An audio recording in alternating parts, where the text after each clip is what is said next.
I'm hardwired, so it's as good as it'll get. Look good, man. All right. So, report card came out. Damn. Eagles are ranked 22nd, according to the NFL Players Association. I think it's pretty good. I mean, ownership, I think 16th. You looking at the report card? Yeah. You're not a fan of the report card. Well, the one thing that it does say up here is that Howie gets preferential treatment in front row seats, and Jordan Milan and the rest of the team have to fly and coach. Other than that, I don't think it was that poor. I think those guys were. I think it's a great organization, Zander. All kidding aside, I think they do a lot of good things. I think they need to make an investment in the facilities, and I think everything would be a lot better. So, but yeah, I mean, it is what it is. I'm not going to sit here and whine about players that want things better for them. I don't really care about that much. I mean, I don't know. I mean, how much better do you need it? I mean, you can always have something, I guess, better, right? I mean, can't you? You're looking at it like this, though. These guys are millionaires, and they want to have what?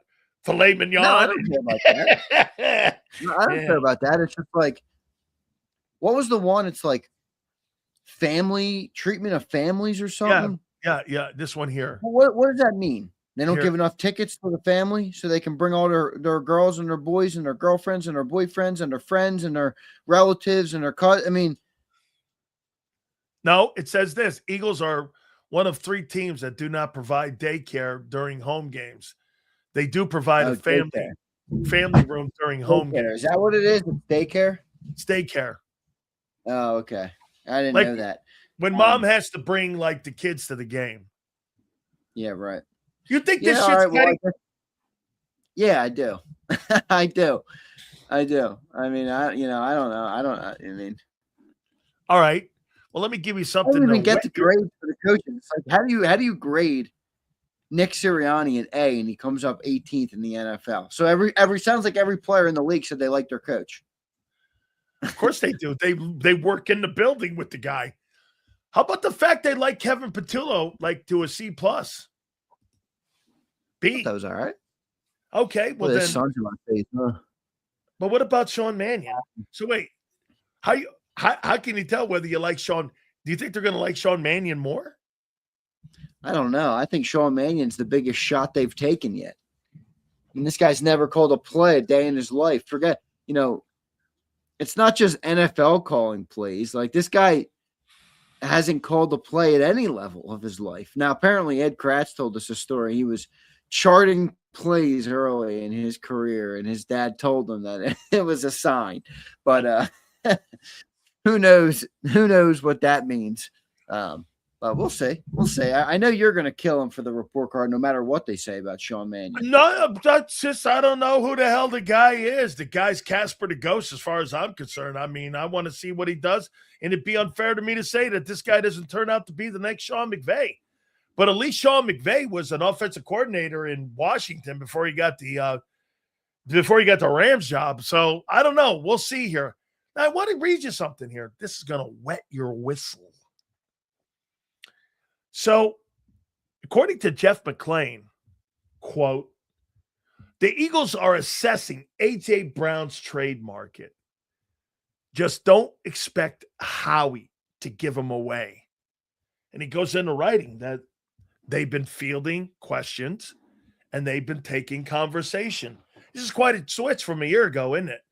When that stuff was shut down immediately. Now they're talking about testing his value and what it is in the open market. It's been the story of the week. And I happen to agree with you, unlike John. I don't think this is just a Philadelphia story. I think this is a national story. Because you know why? Zander, if he goes somewhere, he is going to dramatically help a team. And if he leaves, he's going to dramatically hurt a team. So what do you make of that report there by McClain now?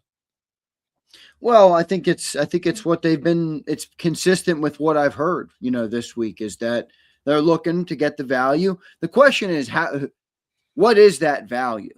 If they're shopping them and they're interested to see what the number that they would get, what's the number that would be acceptable to the Eagles, or that would overweigh or outmatch, however you want to word it, the loss of AJ. That's my whole problem with it. John's right. He keeps giving me this Mike Tomlin quote. You want volunteers, not hostages. And I agree. Okay, that makes perfect sense to me. But if AJ Brown expresses a little discontent, I'm going to make my football team worse to placate to his feelings. I mean, really, does that sound like a good way to do business?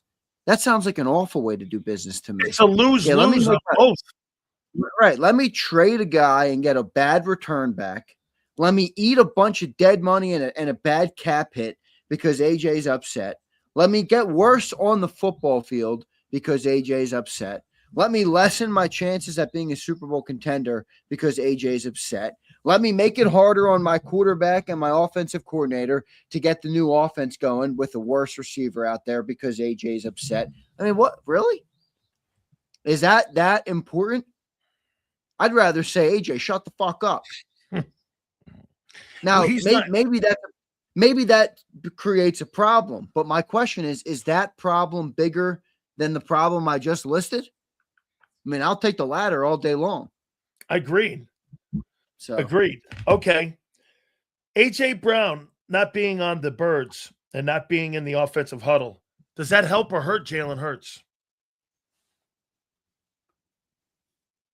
Saquon not being where? AJ Brown not being in the offensive huddle. Oh, AJ. Does that help or hurt Jalen Hurts? Now, let me give you a reference. You guys this week, earlier in the week, said that JSN became a better player. And Seattle won a Super Bowl without DK Metcalf. Josh Allen got rid of Stephon Diggs. He won an MVP. Patrick Mahomes got rid of Tyreek Hill. They went to 3 Super Bowls and won 2. Would it help Jalen develop more if he had to see the game more and he had to rely more on his ability more? No, I'm not. No, that's not the style of player Hurts is. Oh, I mean, that's not controversial we to can't say. carry an offense. That's not what I said. I said that. I said Jalen is not the natural player to get through an offense, to get through 4 reads, which most quarterbacks in today's game aren't, and spread the ball around. He doesn't spread the ball around. So if the top 2 targets that he's throwing to aren't that good, the only thing you're hurting is the team. There's not like a double. There's not like you could actually get better by getting rid of AJ. No, I don't really see it that way, Sills. Well, maybe it makes Jalen do this. Jalen's throwing to his top targets over and over again. That'll be true this year in the Mannion offense. So why would you make that target worse? I saw Allen in Seattle and Mahomes get better when they lost their primary targets.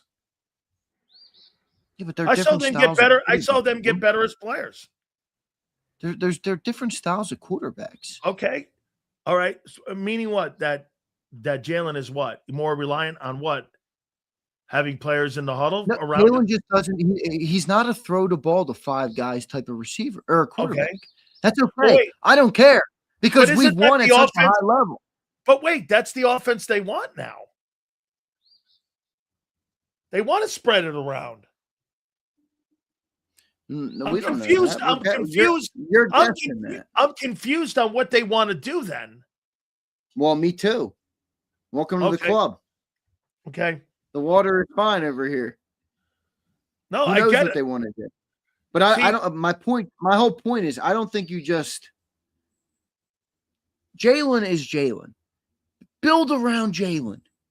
Jalen is not going to become somebody that's not Jalen. That's a great point. You have Jalen. He's your quarterback. If he's going to throw the ball to 3 guys, and the best way you can help him is give him the best 3 guys, then give him the best 3 guys. Don't take away one of them and say, well, you should have used 4. That's stupid. I don't care. That's one of Jalen's. I don't even call it a limitation. That's just his game. He's a athletic quarterback who's been able to rely on himself and his legs as target number 3 and 4 for most of his life. So he doesn't get from 1 to 5 as quick as most do. Again, I'll remind you, not many quarterbacks can, so I'm not looking to get that out of him. I'm looking to make the targets he does throw to as good as humanly possible. Now, I guess if the point, I see people in the chat, well, AJ's a cancer. If the cancer's that bad, then I don't believe